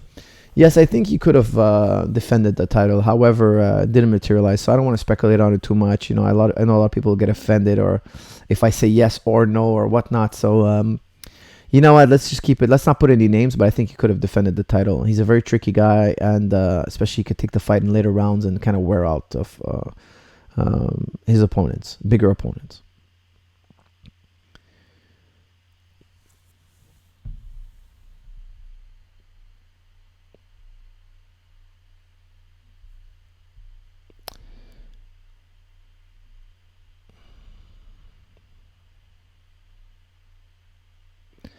Salam, does GSP consider himself more of a wrestler, grappler, or striker? That's from Hashim. Hashim, I think he would tell you he's all those things. If somebody's like a world-class wrestler, he's going to use jiu-jitsu and striking against him. If somebody's a world-class striker, he's going to use his wrestling and jiu-jitsu. So I think George sees himself as a very complete fighter. But in his heart of hearts, at the end of the day, in his image, in what how he sees himself, he's slightly more of a karate fighter than anything else. Karate is like really embedded in his psyche. So I know he has a deep love for karate.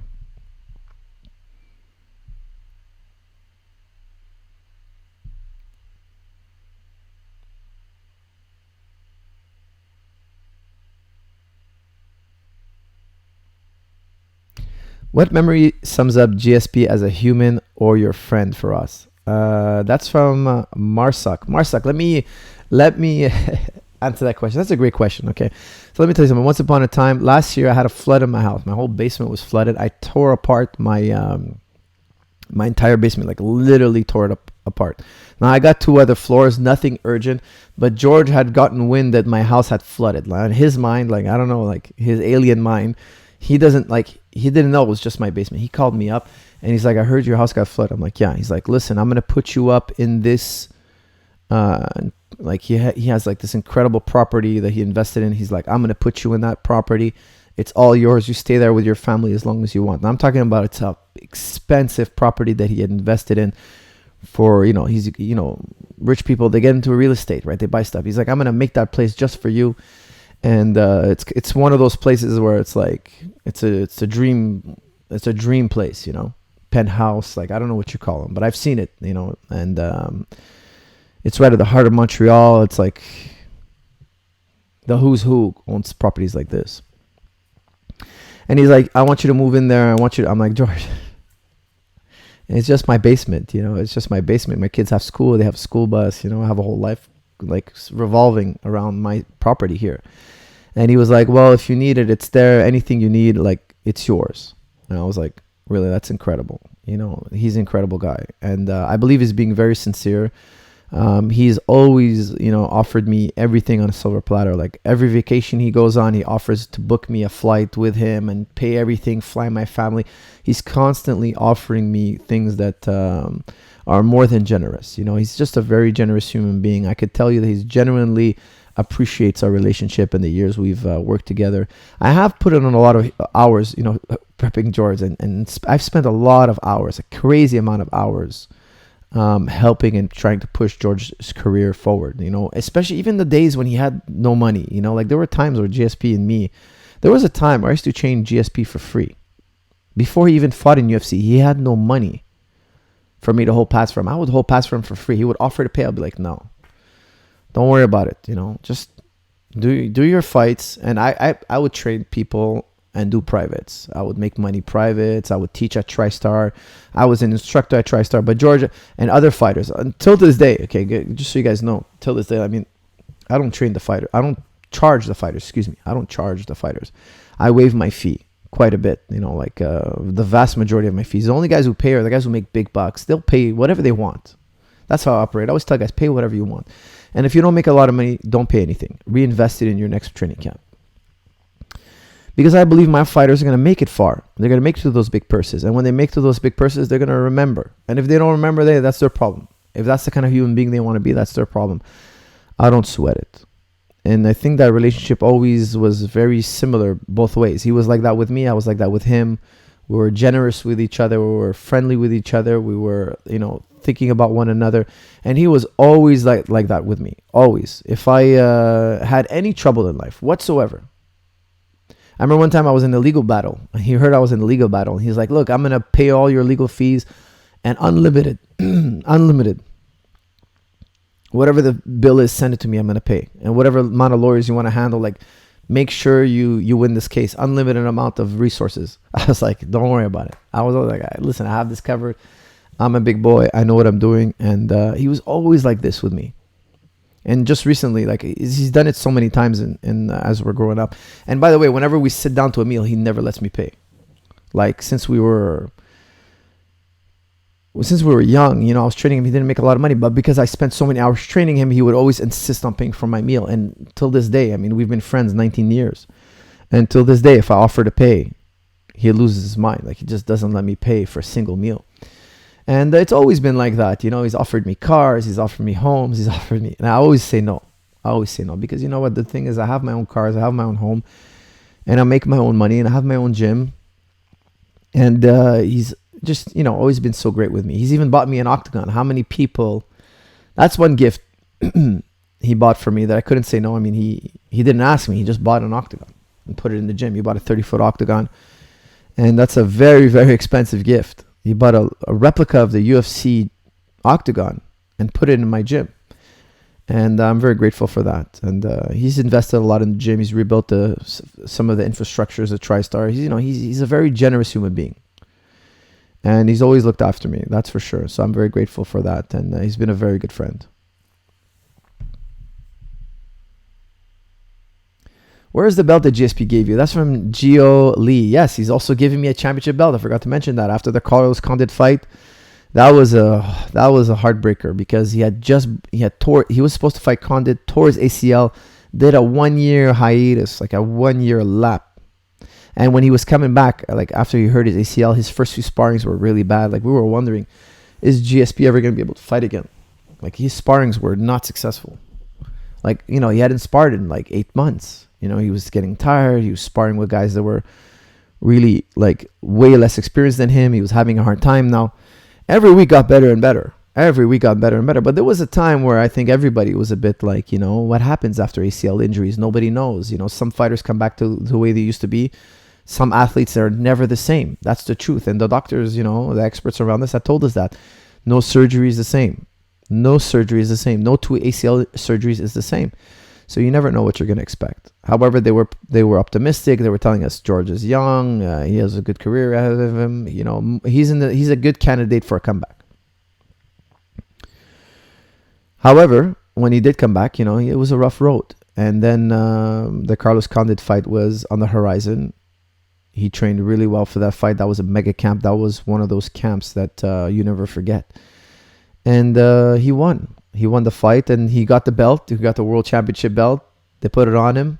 And not even 10 seconds after they put it on him, he took it off and gave it to me. He told me it was a gift for me.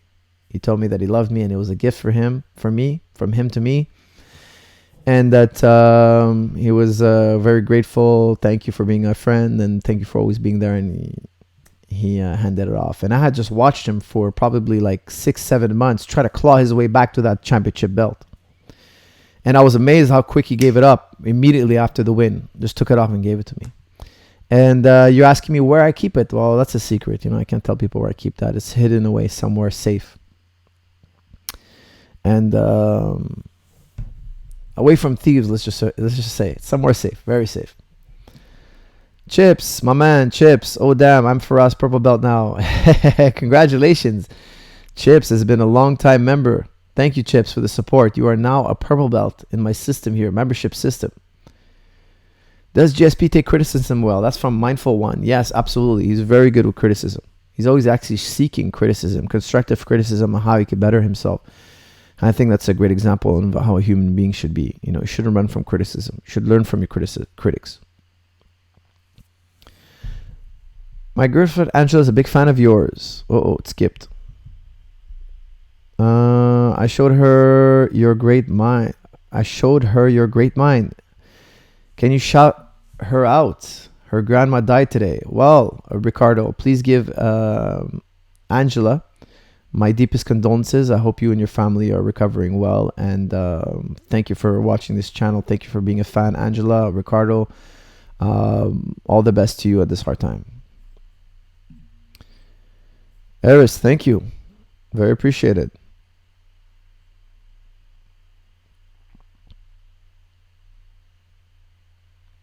Since GSP was fluent in multiple languages, do you think they gave him an edge in picking up fighting techniques? That's from Hashim.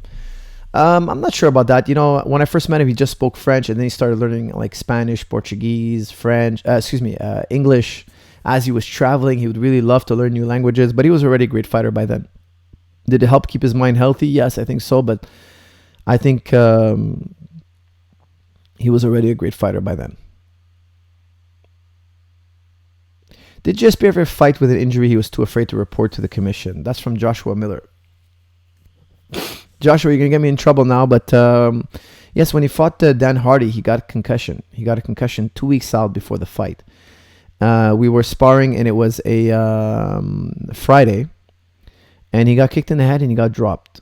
It was a very rare occurrence, but he did. He got dropped. He got dropped like a sack of potatoes, bounced back up to his feet, kept wrestling, and then between rounds, it was real near the end of the round. So between rounds, I wanted to call the sparring. I was like, George, are you okay? And he was like, he was discombobulated. You can see that his eyes were foggy. And he didn't know what round it was, and he didn't know what had happened, and he didn't know who he was sparring the last round. So I said, look, I'm going to cut the round. Now that was round 4. And he was like, look, coach, please, there's one more round. There's one more round. Let me do that last round. So I was looking at the timer. I'm like, man, there's like 30 seconds for me to decide. And he's like, I really want to do the next round. I'm okay. And he wasn't okay. He was not okay. So I said, okay, George, sure thing, man. You could do the round. And the 5th round, he was going to spar with Patrick Cote. So I walked up to Patrick Cote and I whispered to him. And I told him, don't land a single punch. Don't touch him at all. And he said to me, okay. So they started sparring, and lo and behold, Patrick Cote is throwing like these fake shots, these shadow shots. He's missing on purpose. George is touching him up, lighting him up, taking him down. And I'm looking at Pat, and I'm like, thank you. Like I looked at him, and I was like, good job, keep it up.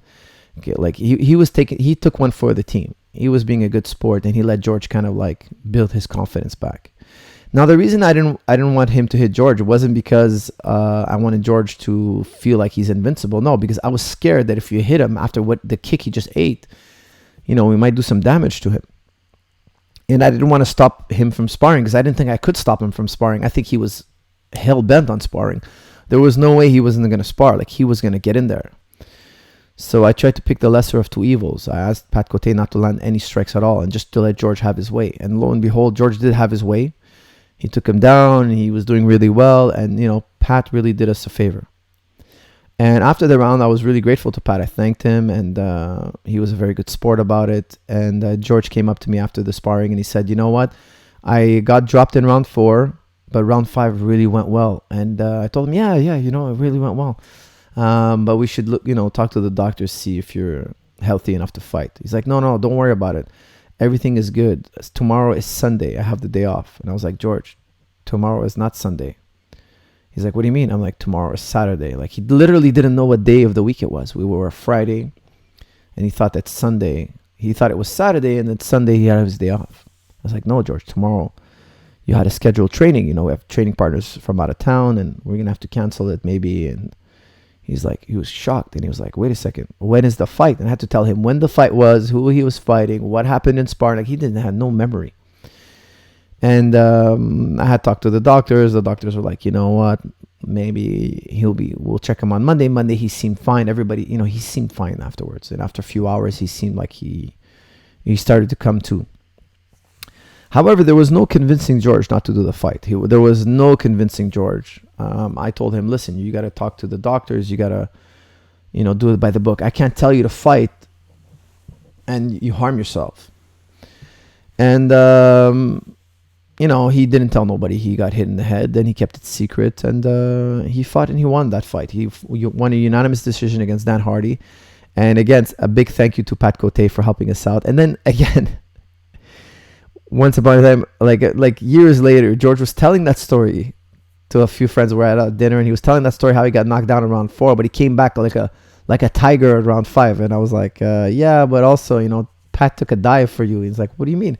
I'm like, oh, I forgot to tell you. It's been years, but Pat, that round, I told him not to land a single glove on you and to let you absolutely have your way. And he was like, what? I thought I was back on the ball. I was like, yeah, no, but you were like on Bambi legs. We didn't want to hit you. You were on Bambi legs, for goodness sake. And he was like, we were laughing. We were laughing our asses off. We were just laughing so hard that he didn't know that we let him have round 5. And nobody wanted to touch him because everybody was worried for his health. And now we can laugh about it, okay? But back then, we were really, really worried about the man. Because we were scared that if Hardy were to connect a shot, it would have been lights out. And that was the story of that training camp. All right, guys, we've been going at it for an hour and 40 minutes. I'm going to do one or two more, and that is going to be the end of it.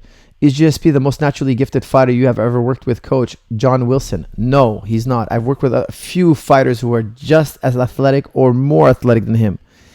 However, George had the athleticism and the incredible work ethic.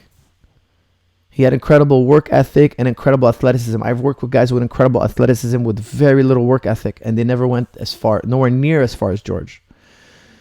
Some guys have incredible talent, but they're lazy. Why? Because they feel like their talent is going to carry them. That's the truth, and you see it. But some guys are not talented, and they know they're not talented, so they work overtime.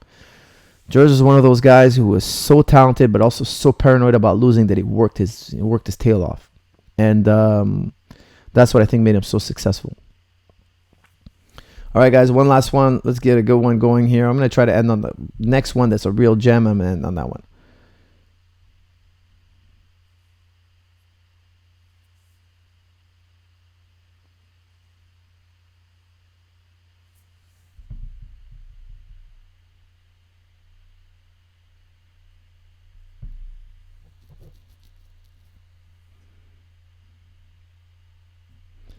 All right, we got another super chat.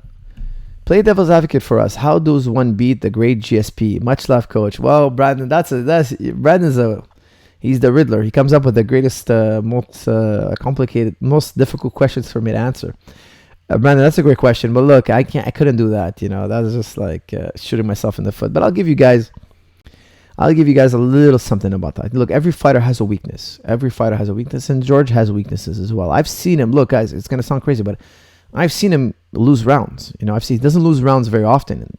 But you have to remember, I've been watching him spar for 19 years. I've been watching the man spar for 19 years. Nobody has seen George train more than me. These two eyeballs here has watched George in action more than any other human being in the world. And he is the greatest martial artist in history. So I've had the privilege of watching him nonstop for many, many years. And I could tell you that he has weaknesses like every other man. I won't say what those weaknesses are, but he has weaknesses standing up, wrestling, and on the ground. There are things that can happen to George, places that fighters can funnel him to that he doesn't excel at, you know, but I won't be so crazy as to tell the world what that is. But there are weaknesses, of course. There are always weaknesses. What did GSP think of Conor's post about you for us? That's from Faizan. Yeah, he sent me a text about it. He thought it was fake. I was like, no, it's real. And we just kind of laughed about it. Me and him really didn't care. We just thought it was funny. And we just kind of laughed it off. But he thought it was fake. He thought it was like, it can't be real. I'm like, no, it's real. He did call me out. And we just kind of laughed. GSP versus Matt Serra about them train under Renzo Gracie line. Was it harder to be a corner man for you or Danaher? Danaher was not a corner man in that one because he worked with Matt Serra for so many years. So John Danaher was not in George's corner. I have never trained with Matt Serra. I've trained at the same place as Matt Serra, but I've never seen him at the Renzo Gracie Academy. He was the generation before me, and then he kind of went out and opened up his own gym and was doing his thing out of his own gym. So when I went to train at Renzo's, I was not on the mats with Matt Serra. Matt Serra used to train with my trainer, Angelo Exeharakos. I believe they were purple belts together. Him and my trainer were purple belts at one time together. So I trained with a training partner of Matt Serra, but I've never directly trained with Matt Serra myself. I've trained with Renzo, I've trained with John Danaher, but I've never trained, or neither has George, to my knowledge. I don't think George has ever been on the mats with Matt Serra. It was our instructor, it was the generation before that was on the mats with Matt Serra. Venom Musk, what does GSP's retirement mean for your life for us? Well, you know, I'm happy for George. It's a storybook ending. It's really the way I wanted him to finish his career. And what does it mean for my life? You know, just more good times, more adventures ahead. You know, we have a lot of great adventures ahead. We have a lot of new fighters coming up. And me and George are going to do what we've always done. We've always trained together. You know, we've always trained together. And, you know, we've built our names together. And we're one of the great duos to ever do it. And I think it's a great chapter in both our lives. But there are more chapters to come. And I'm looking forward to look forward. I'm always looking back, of course, and I'm very grateful for those great times. But I feel that there are many great times to come. There are many, many great times to come for the both of us. And not in competition, not necessarily in just competing. Even though I do see a lot of good times for us as coaches together or as future fighters come out of Tristar Gym. But in other endeavors as well. What does GSP retirement? Oh, sorry, I heard that one. What else you got here?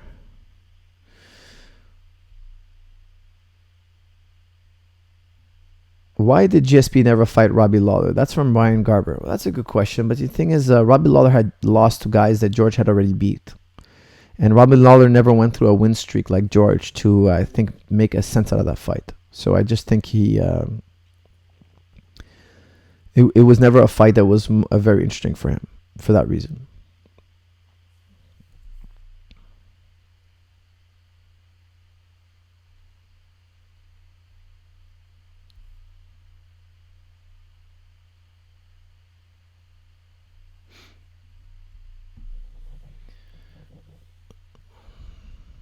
Okay, scanning for another good GSP question.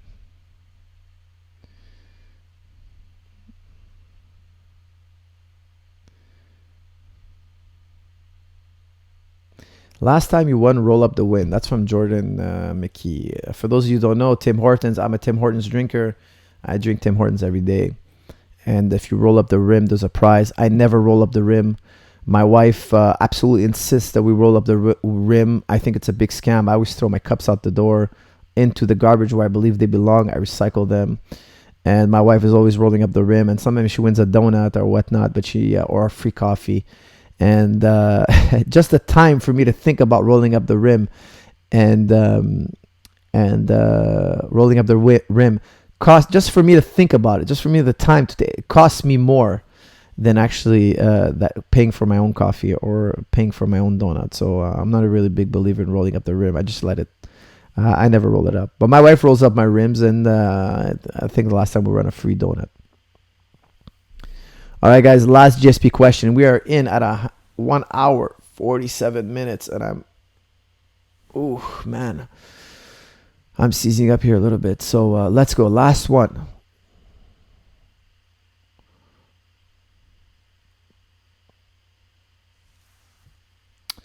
What else we got here? Last one. Give me a good one, guys. Last one. What else we got here? Come on, last one.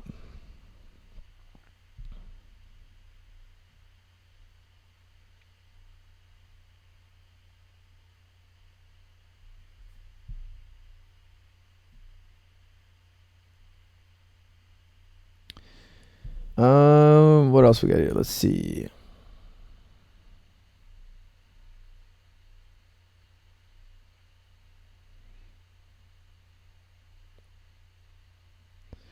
GSP versus Rory McDonald.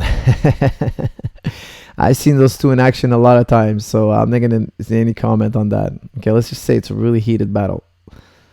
Final thoughts on GSP's legacy. George P., you are the man. That is a phenomenal way to end this podcast. Thank you for that. And I'm going to end that. What can I say? I think it was a great career. Actually, a perfect career. Why? Because he had 2 losses. And in those 2 losses, he showed his heart. He avenged his losses. He's defeated every single man he's ever fought. He did it with class. He did it with integrity.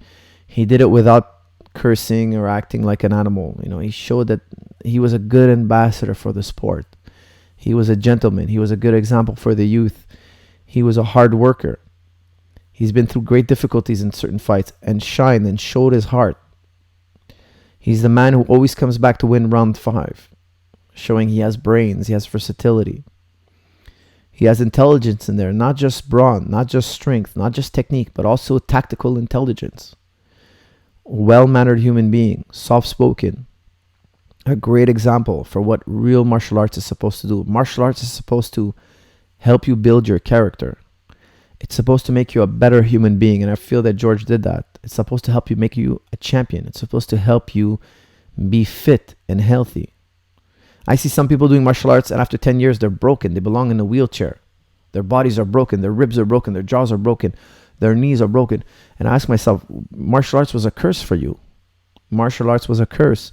Martial arts is supposed to make you healthy.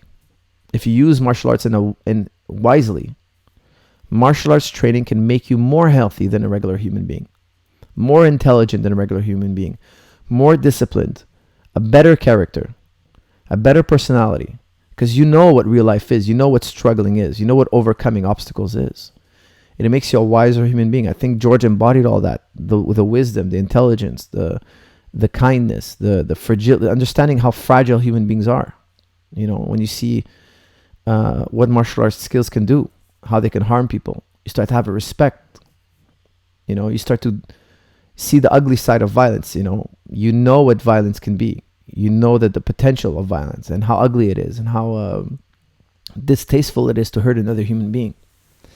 I think George embodied all those things. I think he did it beautifully. I think he's almost, I know there's no such thing as the perfect martial artist, but I think he was the closest thing we have to a perfect martial artist.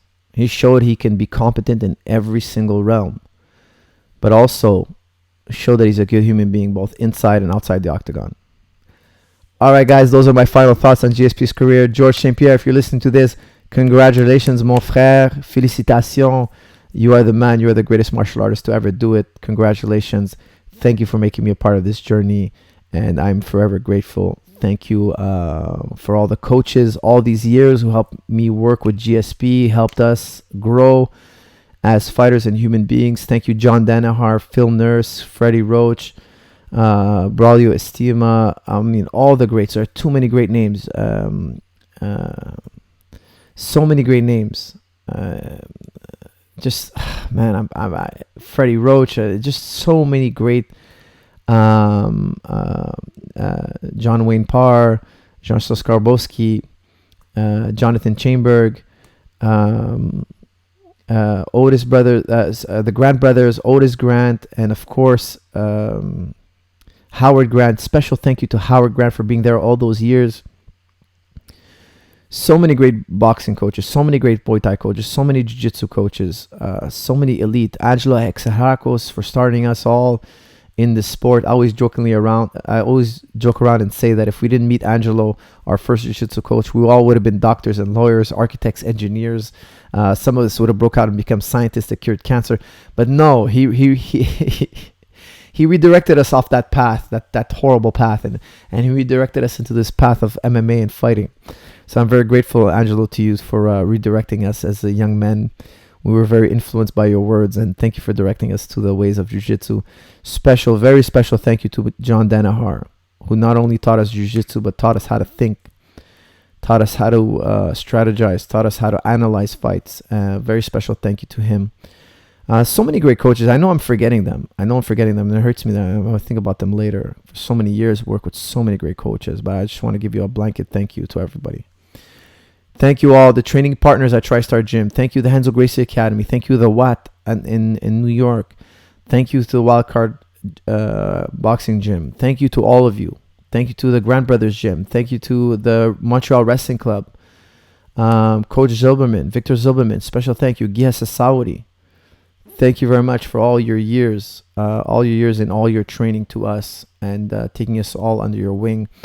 Tristar Gym, myself, and George St. Pierre, we are in your debt. Thank you very much to all of you. And thank you to all the fans who supported us all the years, the Quebecois, the Canadian fans, the American fans, the worldwide fans. We get plenty of love and mail and emails and letters from you all. Very grateful to you all. And here's to the future good times ahead of us all. And thank you for all of you tuning in. And I will see you all, as always, in the next episode. Thank you.